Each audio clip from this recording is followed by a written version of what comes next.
Y un día me llaman por teléfono en Argentina, me dice: Horacio Rubino, sí, mira, tenemos un currículum tuyo acá y queremos que vengas para probar, para escribir algo para Videomatch. ¡Pah! Se me movió el piso. Cuando llegamos al zoológico, había entre 3 y 4 mil niños empujando las puertas del zoológico, así que se las abrían. Recuerdo que la prueba que me hicieron hacer era nada. Era sentado en el piso del estudio del canal vacío, con una guitarra y cantando una canción que me habían dado, que era horrible.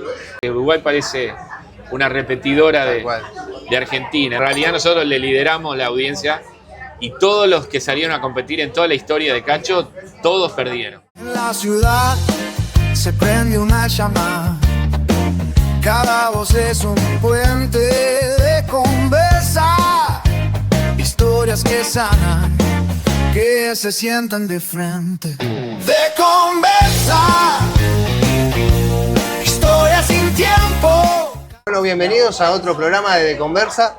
Hoy con un personaje uruguayo que no necesita mucha presentación, escritor, autor, cantante, bueno, también está en el carnaval. Muchas gracias, Horacio Rubino, por haber aceptado nuestra invitación. Dale, gracias a ustedes por invitarme. Bueno, Horacio, nuestras entrevistas generalmente empiezan cronológicamente desde niño. Y bueno, nombre completo.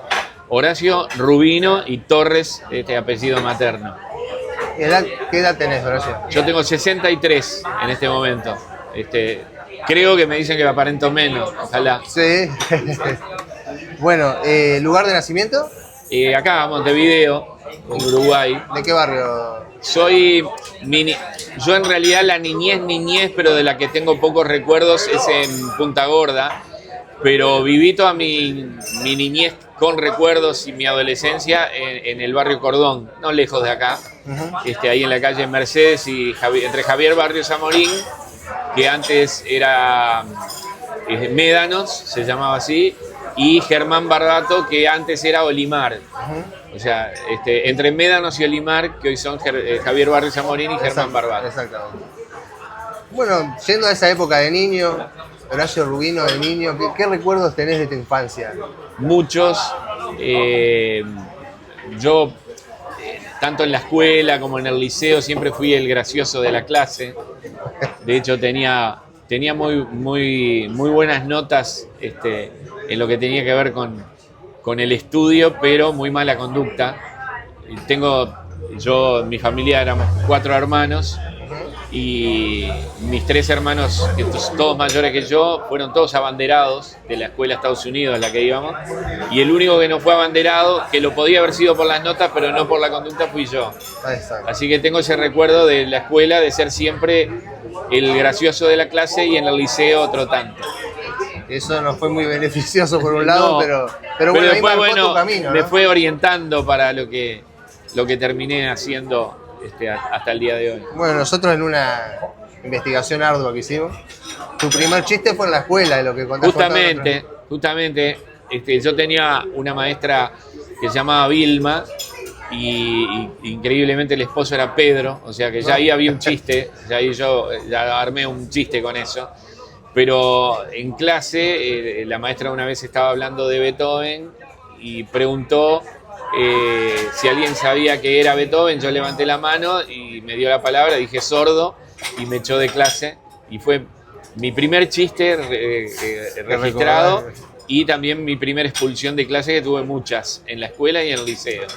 Se repitieron las expulsiones. Se repitieron, sí. Cuando llegaste a tu casa, ¿tus padres qué te dijeron? Bueno, ese día me echaron de clase, pero quedé en la escuela.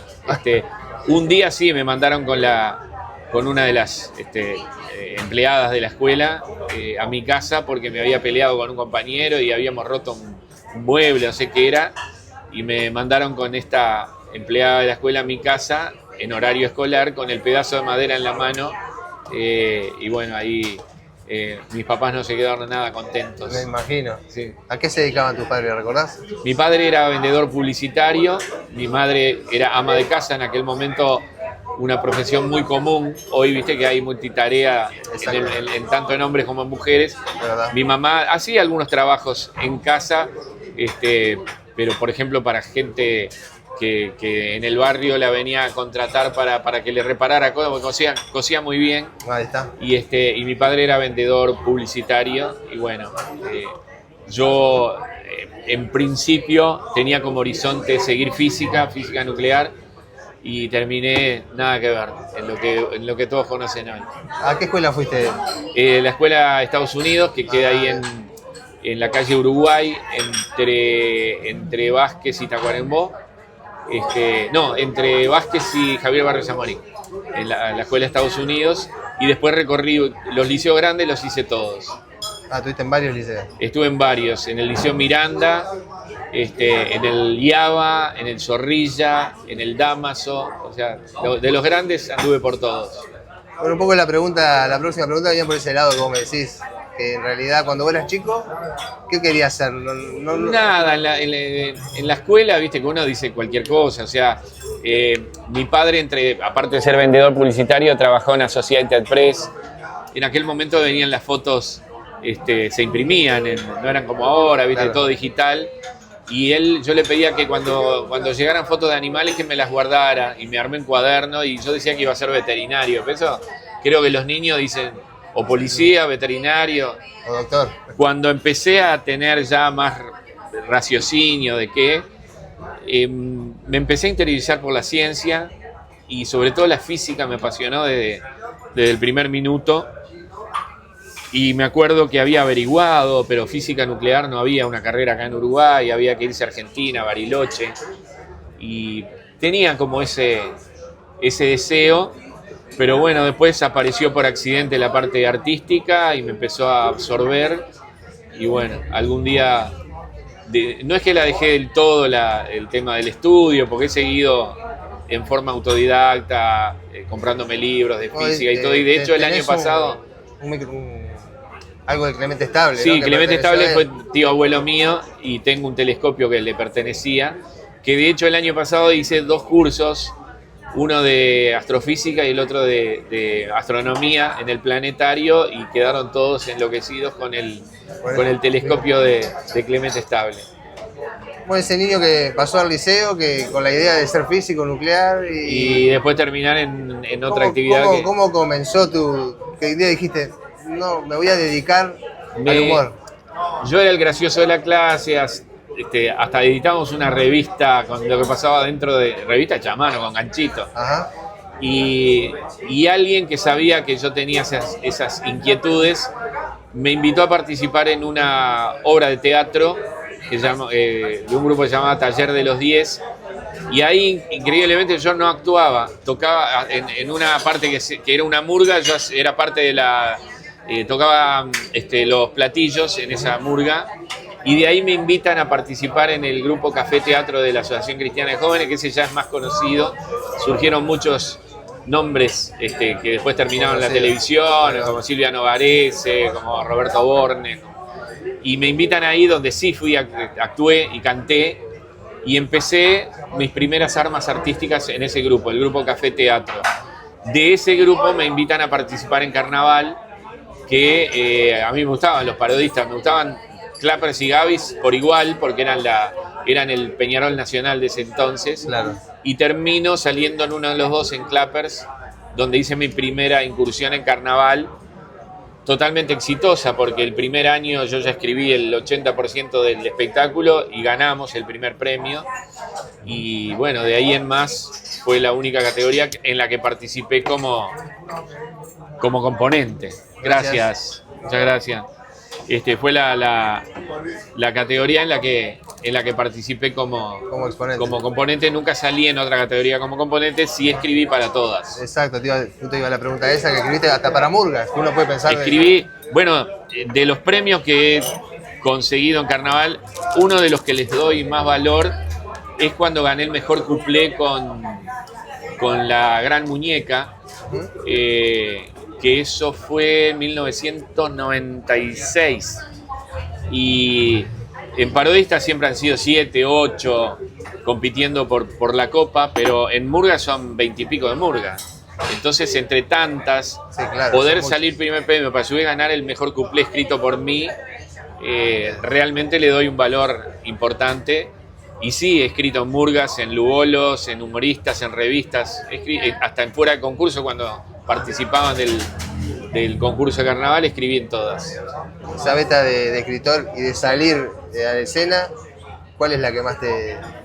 Me gustan las dos. ¿Qué te sentís más, escritor o actor? Yo me siento un poco de todo. Actor tiene un sabor de la respuesta inmediata del público, ¿no? Estás ahí, sentís la aprobación o desaprobación en el momento. Claro. Pero escribir tiene su sabor, porque cuando ves espectáculos armados, decís, esto lo escribí yo, también te da cierto sabor. También caí por accidente a la parte de escritura, porque el primer grupo donde yo salí, que fueron los Clappers, el director del grupo había tenido un problema con los 2 libretistas que tenía, o sea, quedó sin nadie que le escribiera, y quien me llevó a Carnaval, que fue Carlos Viana, le dijo, mirá que este muchacho escribe, porque yo en el grupo de teatro hacía algunas cositas, era un grupo que trabajaba muy en creaciones colectivas, y me dice, bueno, que escriba. Y me sentaron con una máquina a escribir en el local de ensayo. Yo en esa época adolescente tenía mucho tiempo para poder hacerlo. Claro. Y me puse a escribir y ahí arranqué por accidente a escribir en Carnaval. Tarea que, bueno, seguí desempeñando hasta el día de hoy. Bueno, además has escrito para Pisa Carballo, Dale con Todo, Deca Alegrón. Bueno, de Carnaval surge la posibilidad de la televisión. Primero frente a cámara con todo lo que fue Horacio y Gabriela, pero ahora vamos a llegar a eso. Ya vamos a llegar, pero como yo también empecé a escribir para televisión y siempre en forma autodidacta, de entender cómo son los códigos y de saber escribir un guión, que nunca estudié para eso, pero saber cómo se compone, cómo se diagrama un guión televisivo, claro, hasta un guión de cine, todo lo hice en forma autodidacta. Y empecé a escribir para otros programas, y he dirigido también otros programas, y empecé a pasar por un montón. O sea, hoy te puedo nombrar un montón de programas a los cuales estuve vinculado. Entre los últimos éxitos de los que pude participar, los nombraste, Dale con Todo, Pisa Carballo. eso era en el Canal 10, Pisa Carballo en el 4, Dale que podés en el 4. Participé de muchos programas escribiendo y muchas veces también escribiendo humor, como cuando Humberto de Vargas hacía un sketch de un taxista, que lo hice varios años en Canal 10, que era un sketch humorístico, eso también lo armé yo. Trabajé 7 años escribiendo para Deca Alegrón y compartí con los monstruos, los grandes monstruos de esa generación, como Espalter, Frade, también D'Angelo. Y bueno, hice también una carrera de libretos televisiva. Hasta el día de hoy, cada 2 por 3 surge alguna oportunidad de hacer. Es un mercado chico, no es que haya trabajo siempre. Pero bueno, es algo que también me gustó hacer. En los medios trabajé en todos, escritos. Hice 7 años la revista humorística Ver para el diario La República. En radio, bueno, toda la vida también hice muchos programas. De hecho, ahora estoy conduciendo uno de los clásicos de Radio Monte Carlo. Esa vida artística como que me fue absorbiendo y anuló la otra, ¿no? La de seguir la carrera de física. Evidentemente, sí. Por suerte. Bueno, para el público sí. Sí. Yo siempre añoro no haber seguido. El humor y eso ha cambiado en la televisión. Mucho. ¿Crees que hace falta? Nombraste de Calegrón, a D'Angelo, a Espalter, la grande del humor. Sí. ¿Hace falta un poco más de humor de ese tipo ahora? Yo creo que sí. Yo creo que el humor uruguayo siempre se caracterizó por tener un estilo propio, muy diferente al argentino. Si bien después empezaron a encontrar puntos en común, pero el nuestro siempre era un humor más fino. Si yo tengo que recurrir a un ejemplo argentino, diría que Lelutier. Bueno, te iba a nombrar a claro, un rato. Y los argentinos siempre fueron por otro camino, el camino del lenguaje cotidiano, el camino de decir malas palabras y de hacer chistes de humor verde, y que no es un poco el humor con el que me identifico. De hecho, yo trabajé en Argentina y tuve que hacer eso también, y no me convencía mucho. Estuve trabajando para Videomatch. Sí. Y ahí el humor era totalmente diferente. También escribí para un grupo que allá es muy conocido, acá no tanto, que se llaman Los Macocos, pero hacen un humor muy de malas palabras y yo no me sentía cómodo con eso. Yo en Videomatch, por ejemplo, trabajé en Grandes Poemas de Pequeños Autores, que era un poema sobre algo de actualidad que terminaba siempre Pachu agarrándose sus partes íntimas y diciendo no sé qué de esta. Y siempre terminaban iguales. Y yo que sé, a mí no me colmaba escribir eso, no me llenaba. Quizás equivocadamente dejé de hacerlo y otro diría, pero te hubieras hecho una carrera y hoy capaz que la vas haciendo en Argentina que te gusta, pero bueno, en ese momento me quedé con lo que tenía acá, que tenía muchas actividades, y dejé de escribir para Videomatch porque no me aportaba nada como libretista, o sea, era eso, humor de doble sentido. Bueno, vos lo ves hoy en los programas que hay, y si vos vas para allá, probablemente al principio te tengas que adaptar a eso, como me pasó a mí. Yo tengo relación hasta el día de hoy con Pichu Estraneo, y él, que tenía un humor muy sano acá, hoy día vos ves lo que hace en La Gambeta y todo eso, y dice los disparates más totalmente en forma natural, porque allá se ve así. Claro. Y a mí, que compartí con él haciendo otro tipo de humor acá, como que me choca esa imagen de ahora. Pichu es un monstruo, de los mejores humoristas que tenemos, pero yo creo que él está capacitado para hacer otro tipo de humor y no necesariamente decir malas palabras, que ahí te lo piden, ¿no? Sí, ni hablar. Así que en el humor no se vale todo, digamos. No se vale todo, y acá yo creo que la pregunta arrancó si hacía falta un programa de humor. Yo creo que sí. Tenemos muchísimos talentos para actuar, hombres y mujeres que pueden participar de un programa de humor, por ahí con las características de hoy, la velocidad es diferente. En la época de Calegrón un sketch duraba promedialmente 8 minutos, hoy no sostenés 8 minutos de humor de nada, porque la gente quiere todo más rápido. Si vos ves un video en el celular, un video 1 minuto, lo aguanto, ya dura 2 minutos y ya no sé, de 8 minutos no aguanta nadie nada. Entonces el programa de humor sería diferente. Exacto. Pero eso no quiere decir que no pueda haber. Bueno, hablando un poquito de tu vida argentina, que te me adelantaste un poco, pero ¿cómo llegaste a Tinelli allá? Porque... Bueno, Pichu ya estaba trabajando allá, y tanto él como otros, como Félix Castro, que era productor allá, y con algunos amigos argentinos, incluso yo estrené una obra de teatro allá en Argentina, estuvo ternada a los premios ACE, y ahí me vinculé con Gustavo Garzón, Georgina Barbarosa, con Fabián Llanola. Y bueno, tiré líneas para ver si se podía hacer algo allá. Entre esas líneas yo le dejé un currículum mío a Pichu. Pero pasó el tiempo, no sucedió nada, y un día me llaman por teléfono en Argentina, me dice: Horacio Rubino, sí, mira, tenemos un currículum tuyo acá y queremos que vengas para probar, para escribir algo para Videomatch. Se me movió el piso. Tenías que ir para allá. Entonces me dice: ¿vos podés venir mañana por acá? No, pará, mirá, yo estoy en Uruguay. ¿Cómo en Uruguay? Sí, yo soy uruguayo. Yo dejé ese currículum, pero no vivo en Buenos Aires, bien. Dice, pero yo puedo ir, ponele, dentro de 2-3 días puedo ir, porque me organizo y voy. Bueno, dale, venite. Y a los 2-3 días fui, viajé, y le gustó lo que yo armaba. ¿Ahí tuviste contacto con productores o con Tinelli mismo? No, con Tinelli no, nunca hablé con Tinelli. Nunca. Solo con los productores. Me crucé con él, sí, pero hablaba con los productores. Y me dijeron que sí, les gustó lo que yo hacía. Se asombraban de cómo estábamos al tanto de la actualidad argentina, o si viviéramos allá. Bueno, y yo le dije: mirá, los canales de allá son repetidores de todo lo que hacen ustedes. Claro. Todo, noticias, Chimento, todo lo que vos quieras, lo vemos acá igual que allá. Sé todo. Se armaban las reuniones de tirar ideas para el sketch que se iba a grabar de tarde, y el que tiraba más ideas era yo. Y si hablamos de esto y si hablamos de lo otro, en Uruguay, uruguayo, pero sabés todo lo que pasa acá, y bueno, lamentablemente así, Uruguay parece una repetidora de Argentina. Entonces, bueno, yo le mandaba los libretos por fax, no existe más eso acá, mirá la tecnología, sí, claro. Escribía las cosas, los poemas, esto y otro, y se los mandaba por fax, pero viajaba una vez por semana. Hasta que un día me dijeron: mirá, uruguayo, tenés que venir todos los días, te precisamos todos los días. Y ahí yo tuve que tomar una decisión. ¿Qué hago?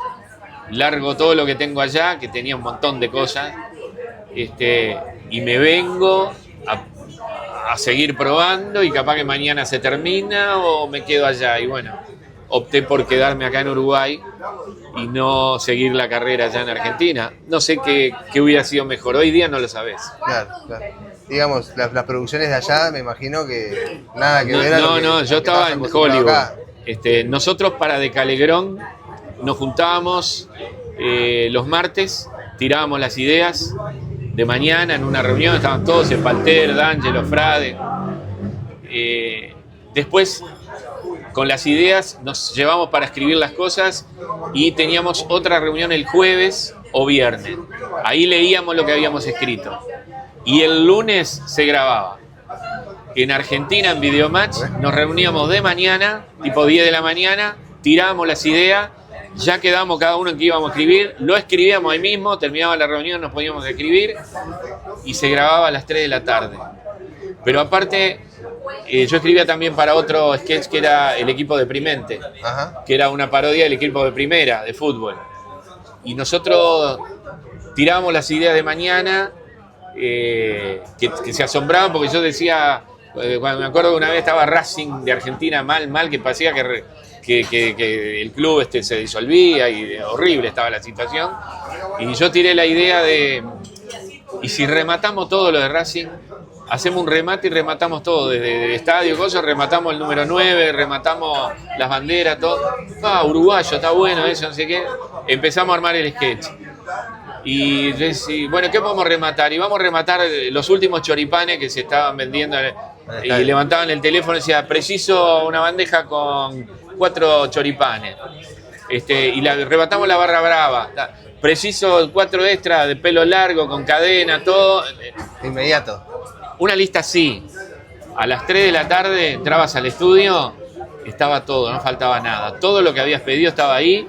Y los actores habían leído bastante el libreto, después se improvisaba mucho. Pero yo decía, yo no puedo creer esto. Nosotros, lo que empezamos a armar un martes, se graba el lunes siguiente. O sea, Claro, empezamos sí, toda no, una no, semana. una semana. Y todavía a veces algo de la producción decía, esto no conseguí, falta pero cosa, le conseguimos falta esto otro. Ellos de las 10 de la mañana a las 3 de la tarde tenían todo. Estamos años luz. Y ni que hablar. Sí. Digamos, siempre estuviste detrás de cámara, alguien con tu presencia escénica delante de cámara y eso, ¿nunca tuvo la posibilidad? ¿O fue por elección propia? Dijiste, no, yo me quedo en Argentina acá atrás de cámara. En Argentina solamente entré para el equipo de escritores. Yo no sé si llegaron a saber algún día de que yo también actuaba, no lo sé. Ahí va. Porque nunca ni siquiera me dijeron que hiciera algo. O sea, yo fui para escribir, Sí. me quedé en esa. Porque Pichu, me acuerdo que, igual que Álvaro Navia, entraron haciendo cámaras ocultas. Exacto. Alvarito se hicieron una cámara acá en Uruguay, y lo vieron haciendo eso detrás y lo llamaron. Y Pichu, nada menos que le tocó hacerle una cámara oculta a Tinelli. Así entró en Videomatch. Como no lo conocía nadie, Claro. Tinelli sabían que iba a viajar a, no sé, a un terreno, un lugar que tenía él en Argentina, y lo paran en la ruta dos policías, que eran Pichu y otro actor, y le hicieron la vida imposible, y así fue que Pichu ingresa a Videomatch. Yo creo que en ese momento no entraba nadie, porque es bueno actuando y ya lo vamos a meter, o sea, pasabas por prueba hasta que se concretaba. Entonces, nunca tuve esa posibilidad ni la pedí. Cortito nomás, el tema de las cámaras ocultas, no estás muy de acuerdo. No, ¿qué pasa? Yo siempre dije que el humor, y de esa manera escribo, cuando por ahí tenés que tomarle el pelo a alguien o hacer humor sobre una persona, hasta esa persona tiene que decir qué bien que está esto, qué bueno está el chiste, lo hicieron con altura. Claro. Y se tiene que divertir también. Si vos escribís y la persona objeto del humor No se sabe. ofende, siente que la agraviaste, que la insultaste, ahí está mal el humor, porque se va a divertir otra gente y el propio objeto del humor lo vas a hacer pasar mal. Y eso a mí no me gusta. Y las cámaras ocultas en algún momento fueron light y en otro momento se fueron al extremo. En Tinelli, un tipo tenía un auto a la venta y se lo aplastaban con un tanque. Entonces, hasta que no sabía que le iban a dar la plata, al tipo le iba a dar un infarto. Obvio. Y ese tipo de humor a mí no me gusta, me pone nervioso. O sea, realmente Sí, no no me respeta gusta. al otro, digamos. No me gusta ver una gente que alguien está pasando mal de verdad, y que a veces ha pasado algo Otra cámara sorpresa que hicieron era de una chica muy bonita que pedía que la ayudaran con una valija a la calle y que estaba llena de piedras la valija. Y un veterano mayor de edad la quiso ayudar y cuando quiso levantar la valija le dio un ahogo, no sé si llegó un infarto, pero hubo que llamar a una ambulancia, todo. Entonces, Eso nunca salió. eso a mí no me gusta. Bueno, siguiendo un poco con tu carrera, en 1988 estás en Los Gaby. Sí, de paso ¿cómo- del cómo- Clappers a Gaby, que era como pasar de un grande al otro. Como partener de Mendota. Sí, Mendota con Meneses. Pendota, que fue un maestro. Y ahí se te dio la posibilidad de pasar a la televisión. Claro, ahí me ven la gente de una agencia de publicidad y me ofrecen para conducir un programa infantil que tenía que pasar una prueba, ¿no? O sea, no estaba ya decidido. Había varios elegidos. No, yo sé que hablaron conmigo y que yo tenía que hacer una prueba. Y me acuerdo que la prueba que me hicieron hacer era nada. Era sentado en el piso del estudio del canal vacío, con una guitarra y cantando una canción que me habían dado, que era horrible, con una gorrita de visera para atrás. Yo sentía algo horrible que estaba haciendo y lo hice. Y bueno, como era de esperar, no lo aceptaron. El gerente de programación no le gustó. Entonces yo le dije a la gente de esta agencia, ¿no me dejan probar a mí, escribir una idea? Y se me ocurre que podíamos ser dos, no alguien solo, y tener una mujer también, que seamos hombre-mujer. Y propuse a Gabriela Lopetegui, con quien yo tenía relación por estar en el grupo de Café Teatro, que ella también lo integró. Lo integramos en momentos diferentes, en obras diferentes, pero la conocía. Y bueno, le propuse a ella. Al principio no nos decía nada ninguno de los dos del programa infantil, pero bueno, escribí esa idea, que era una idea toda con humor absurdo, y la grabamos en el canal y al gerente de programación le encantó. O sea, de desaprobar aprobó, claro. Y ahí arrancamos. Y yo no sé si vos tenés conciencia de lo que fue Horacio Gabriela. Y Fueron yo 3 años nada más, ¿no? Fueron 4 años. 4 años. Y hasta el día de hoy me saludan y me paran en la calle y me cantan las canciones, o sea que tengo idea de que pasó algo muy grande. Y hay una anécdota con eso. Uno de los vendedores del canal, que ya no está, y que era el que vendía ese producto, el programa nuevo, fue a una empresa de refrescos muy conocida a ofrecerle el producto para su refresco naranja, que estaba vinculado al público infantil, y les lleva un cassette y dice, traigo acá lo que va a ser la sensación del programa infantil. Y cuando pone era el primer piloto que yo había grabado, el que estaba sentado en el piso con la guitarra. Dice, no, me equivoqué, no es esto. Y después llegó el otro y el sponsor entró. Pero es muy gracioso, me imagino las caras cuando vieron eso, habrán dicho, ¿y esto qué? No, esto no va. Esto no va. Y bueno, fue un suceso en esa época, ¿no? Pues realmente se despegaron. Era una época donde vos, a diferencia de hoy que tenés el celular y sabés el rating en el momento, y Claro. va variando el rating en vivo, lo vas viendo. Exacto. En aquella época las mediciones venían un tiempo después, lo que se medía en un mes lo tenías al siguiente o al otro, 2 meses después. Entonces no podían saber ellos qué estaba pasando con ese programa nuevo. Y decidieron hacer una salida. Demoraba un mes o 2. Sí, claro, en ver qué pasaba con el rating. Entonces deciden una salida exteriores para ver qué convocatoria pueden tener. Y era en el zoológico. Entonces fuimos un equipo, Gabriela, yo, alguien de la producción, un sonidista, un cámara, y dijeron, van a ir 30, 40 niños, vamos a llevar una heladerita con helados de uno de los sponsors del programa. Bueno, ya fuimos en una camionetita, en una van chiquita.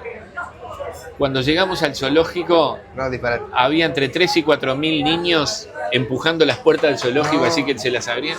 Y usted con la heladerita con 30... No, volá para arriba de la camioneta esa heladerita. Y no podemos hacer nada porque no llevamos ni amplificación para 3.000 y 4.000 personas. Era para sentarnos con 40 niños alrededor. Gabriela entró en pánico, la tuvieron que sacar en andas. Quedé yo solo entre los 3, 4.000 niños. Siento que me empiezan a agarrar la camisa, una camisa, y en determinado momento siento...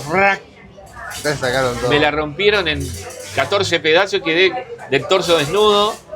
En el medio todos esos niños. Bueno, terminamos arriba de la casona esa principal del zoológico, saludando, porque no podíamos ni hablarle, saludando, que hay tomas de eso, y ahí dijeron en la producción y en el canal, algo pasó. Algo está pasando con esto.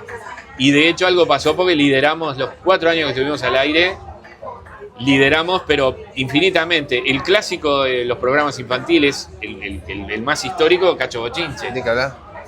Cacho Bochinche estaba de tarde. Nosotros estábamos los sábados de mañana, que después pasamos a los domingos de mañana y después de lunes a viernes de tarde. Pero primero estábamos los sábados de mañana. Y en 1990, que era el Mundial, los partidos eran de tarde. Entonces Cacho se tiene que cambiar de horario. Y él decide ponerse sábado a la misma hora que nosotros. Competir, digamos. Competencia directa. El rating de julio de 1990 fue 14 puntos de rating Requete Sábado, 1 punto de rating Cacho Bochinche. No, Fuimos el único programa que le hizo realmente la peleó. fuerza a Cacho Bochinche. Yo digo, porque quiero ser modesto, pero en realidad nosotros le lideramos la audiencia y todos los que salieron a competir en toda la historia de Cacho, todos perdieron. Él ganó siempre, excepto a Requete Sábado. Aquí haremos nuestra casa, es muy lindo este balneario. Pero el viento es temerario y al ponerle los cimientos los tiró. Y volvemos a empezar. ¿Pero qué más tiene una casa? ¿Ladrillos? Sí, Aquí haremos nuestra casa, es muy lindo este balneario. pero el viento es temerario y al ponerle los cimientos los ladrillos los tiró. Y volvemos a empezar. Cimientos, ladrillos, ¿qué más, Gabriela? Tiene puertas. Aquí haremos nuestra casa, es muy lindo este balneario. Pero el viento es temerario y al ponerle los cimientos los ladrillos y las puertas los tiró. Y volvemos a empezar. Ustedes tenían noción entonces de que estaban despegados. Sin embargo, Gabriela llegó un momento que dijo, Bueno, Gabriela nosotros fuimos dos veces a Estados Unidos con el programa. ahí está. Y una de ellas, ella recibió ofertas de cosas para hacer allá. Gabriela era soltera, le atraía lo de ir a Estados Unidos. Yo en ese momento estaba casado, mi primer matrimonio, tenía 2 hijas. Ya era más difícil decir me voy. Exacto. Y Gabriela también resolvió que su futuro estaba allá y decidió viajar. Y eso fue un poco el quiebre. Sí, sí, totalmente. El canal me ofrece seguir, pero presentando unos dibujitos de tarde. Entonces yo dije, esto que es el boom de todo, bajarlo de nivel a... Bueno, hice la gran videomatch. Dije, yo no sé si de lo que estamos haciendo con la trascendencia que tiene, pasar a presentar unos dibujitos de tarde. Entonces no acepté la propuesta. No sé si estuve acertado o no. Hago lo mismo que con videomatch. Capaz que de ahí No hubiera sabes surgido lo que otra cosa grande. Pero dije que no. ¿Cuál sentiste que Y ahí se terminó el ciclo. eran los dos? Digamos. Éramos los dos, por eso yo dije, esto es así como lo propuse yo mismo, éramos los dos. Y bueno, ahí se cortó una cosa que era enorme, ¿no? Que teníamos tapizadas las tandas de publicidad, que teníamos merchandising de lo que se te ocurra, de cosas que nos reímos al día de hoy, porque uno piensa en los disquetes, en los CDs, Sí. que no, eran cassettes. Cassette de audio con las canciones, el álbum. Pero, por ejemplo, una vez nosotros ofrecíamos la Requete Piola. Era un papel de envoltorio con todos los logotipos del programa y adentro había una piola. ¿Para qué? Sí. Y yo decía, la Requete Piola, ¿para qué sirve esto? La vendían igual. Y bueno, el merchandising era impresionante. Lanzamos un yo-yo y se Lo llegaron tuve. Sí, Lo tuve. lanzamos un yo-yo. Yo tenía una idea que se habían vendido entre 100 y 150 mil yo-yo y hace poco tiempo me encontré con el que tuvo ese negocio con el canal, Enrique Bruno, y yo hablando, ¿te acuerdas del yo-yo lo que fue? Y me dijo, sí, 250 mil yo-yo se vendieron. No, disparate. Acá en Uruguay, hoy no vendés nada, ni el que lo tengas en Mercado Libre y lo... No. O sea, fue Un suceso. un suceso realmente. Y bueno, yo tengo la prueba diariamente. A mí todos los días alguien en la calle me saluda y alguien me canta un pedacito de una canción. Entonces quedó algo de esa época. Ni que hablar, ni que hablar. Quedó. Pues salgamos un poco de Horacio y Gabriela, que seguiríamos hablando de esto Sí. durante horas. Pero después, en el 92 fundaste Homo Sapiens. Yo venía de estar en los dos grandes del carnaval, que eran Gabis y Clappers. Siempre también pensando cómo me gustaría a mí hacer las cosas que veía cómo se hacían en ese momento. Y Y un año que también el quiebre fue un año que por un motivo que hasta el día de hoy está confuso, el director de los Gavis decide salir fuera de concurso, no concursar. Y el concurso también es un poco la sal y pimienta del carnaval. O sea, vos estando en esa competencia y yendo al teatro de verano, que es todo un ritual, y no lo tuvimos, y estábamos como medio pinchados todos en el grupo, entonces yo dije, es este el momento. El año que viene tengo que sacar mi propia opción. Y se lo comuniqué al director de los Gavis y me entendió. Y bueno, así nació Momo Sapiens, que debuta en carnaval en 1992. O sea, hace unos cuantos años. Unos cuantos, somos el decano hoy de la categoría y con una trayectoria que yo considero exitosa porque hemos ganado el primer premio muchas veces. De hecho, en este momento somos el actual bicampeón, ganamos el año pasado y tenemos récord varios. Récord de cantidad de años concursando, no hay el grupo que está más cerca de toda la historia de carnaval, concursó 25 veces, nosotros llegamos a 35 este carnaval. Tenemos récord de mejor parodia ganada, 12 veces, mejor libretista, parodista 10 veces. O sea, tenemos una trayectoria importante con Momo Sapiens. La última vez que ganaron, Divague TV estaba ahí. La última vez que ganaron este año. Divague TV estaba ahí, estaba ahí, trajimos sí. Suerte, así que está bien, tiene que venir el año que viene. Va a tener que estar ahí. Ahí va. Se nos está yendo el tiempo, vamos a cerrar un poquito. Me quedan miles de preguntas para hacer. Claro. Pero bueno, ¿estás donde querías estar, donde pensaste que ibas a estar? ¿Llegaste donde pensaste? Yo creo que la pregunta o la respuesta se dice de forma diferente. O sea, todo lo que hice me encanta y estoy contento de haberlo hecho, pero como tengo algunos debes, yo capaz que no puedo decir sí, llegué donde quiero estar. Sin duda que el ser alguien un poco más conocido que los demás, porque como tiene un amigo en un unipersonal, dice que uruguayos famosos no hay más conocidos. Y bueno, yo creo que soy bastante conocido y de eso me enorgullezco, porque también me ha abierto muchas puertas. Pero, por ejemplo, a mí lo del estudio, por más que eso ya quedó hace unos cuantos años atrás, es algo que siempre me quedo en el debe. Yo soy un apasionado de la física y me hubiera gustado seguir la carrera. Estuve haciendo un intento de ver hace un par de años de retomar en la facultad, pero claro, las matemáticas sobre todo las tengo un poco oxidadas de hace 40 años que dejé el liceo. Claro. Y me puse a repasar y de muchas cosas se me desoxidaban los circuitos y me acordaba, y otras no tanto, y el primer año de la carrera son matemáticas pesadas, entonces no lo descarté, pero creo que me tengo que ayornar un poquito antes de tirarme al agua, y ese es un gran debe. Entonces capaz que eso me falta para decir llegué a donde quiero llegar, pero en lo artístico yo creo que sí. Lo único que me falta hacer es cine, después he hecho todo. Y bueno, realmente estoy muy contento de todo lo que he hecho y sobre todo de tener un estilo de humor que es bastante propio y que ha generado que la gente, cuando en algún lugar se hace ese tipo de humor, dicen, este chiste de Rubino o esto es un humor rubinesco. Claro. Que le pongan a un estilo de humor el apellido tuyo, me parece que es... a uno le da algo, ¿no? Sí.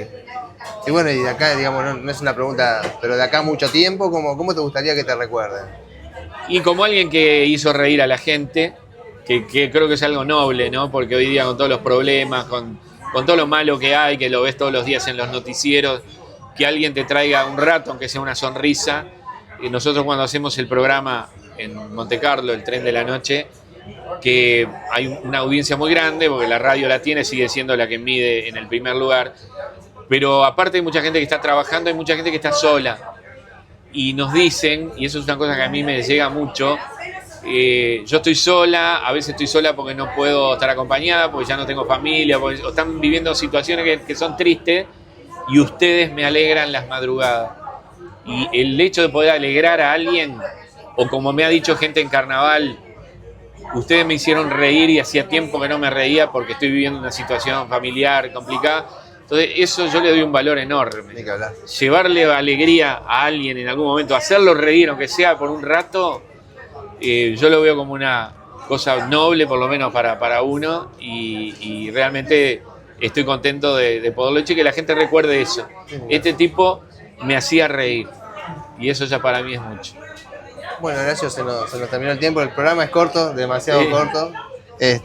Tenemos un regalito para ti. Ah, mirá, Así que bueno. vamos arriba. ¿Tomás mate vos? ¿Tomás mate? Muy pocas veces, pero en mi casa se Bueno, toma si muchas hay termo, mates. lo pegas en el termo. Bien. Diva que te ve, va para el termo. Bien, muy bien. Esto sí más que el mate. Sí. Y bueno, hay un regalito, un vino de Muchas gracias. Adagio Merlot, colección privada de 2025 de Vinoteca Buenísimo. Club. Vinoteca Club selecciona los mejores vinos importados y se ofrece además una colección exclusiva elaborada por las bodegas nacionales más destacadas. Asociate a Vinoteca Club y compartí con nosotros la pasión por el vino. Yo la voy a compartir. Pero ni que hablar. La copita de vino de madrugada cuando vengo de la radio, porque antes no puedo porque manejo, cada 2-3 días, una copita de vino mientras Bueno, escribo. esperamos que te Así guste. que lo vamos a probar. Y bueno, nada, nosotros de nuestra parte agradecerte el haber aceptado nuestra invitación. Sabemos No. que estás con muchísimo trabajo. Yo pedir disculpas porque ustedes de carnaval que están tratando y yo por diferentes motivos no había podido, pero bueno, en un momento se iba a dar y se dio. No, para nosotros es un placer haberte entrevistado y bueno, Bueno. muchas gracias. Y bueno, nos reencontramos en el próximo De Conversa. Bueno, Arriba. muchas gracias. En la ciudad se prende una llama. Cada voz es un puente de conversa. Historias que sanan, que se sientan de frente. De conversa. Historias sin tiempo.